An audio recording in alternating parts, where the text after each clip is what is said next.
விவகாரம் தொடர்பா நவம்பர் 2 முதலமைச்சர் தலைமையில் ஒரு கூட்டம் நடக்கிறது. Sir, SIR is very very clean.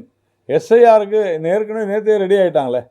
இன்னைக்கு வேற கூட்டம் போயிட்டு இருக்கு. கரெக்ட் சார், இன்னைக்கு வேற கூட்டம் போயிட்டுருக்கு. இன்னைக்கு வர கூட்டத்திற்கு முன்னாலே நேற்று ஒரு கூட்டம் நடத்திட்டாங்களே. திமுகவே நடந்துருச்சு மகாபலிபுரத்தில், எப்படி எஸ்ஐஆரை நாம் கையாளணும்ட்டு. அப்புறமா there is no meaning in this meeting. இல்லை இருக்கா? இல்லையே.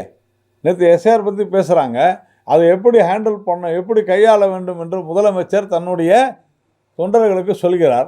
அப்படின்னு என்ன அர்த்தம்? எஸ்ஐஆரை ஸ்டாப் பண்ண முடியாது அப்படின்றது முதலமைச்சருக்கு தெரியும்.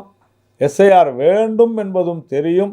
ஏனென்றால் நான் ஏற்கனவே சொன்னது போல இவ்வளவு எதிர்த்தும் பீகாரில் ஒரே ஒரு எதிர்ப்பு கூட இல்லையே sir. There is no appeal. நீங்கள் எலெக்ஷன் கமிஷனருடைய இது எடுத்து பாருங்கள். There is no appeal. இல்லை சொல்லட்டும், இல்லை நாங்கள் இவ்வளோ செஞ்ச போனோம், எதுவுமே இல்லை. அப்படி இருக்கும் பொழுது வேண்டுமென்றே அரசியல் செய்வதற்காக நாட்டில் எவ்வளோ பிரச்சனை, இப்போ நான் சொன்ன பாருங்கள், எவ்வளோ பிரச்சனை இருக்கும் பொழுது இந்த ரிஃபார்ம்ஸை, இந்த சீர்திருத்தங்களை வேண்டுமென்றே தடுப்பதற்காக மொழி ரீதியாக, ஜாதி ரீதியாக, மத ரீதியாக பிரச்சனைகளை தூண்டி விடுவது தான் திராவிட மாடல். அதுக்கு மேலே இவருடைய எதிர்ப்பில் ஒன்று இருக்கிற மாதிரி எனக்கு தெரியுது.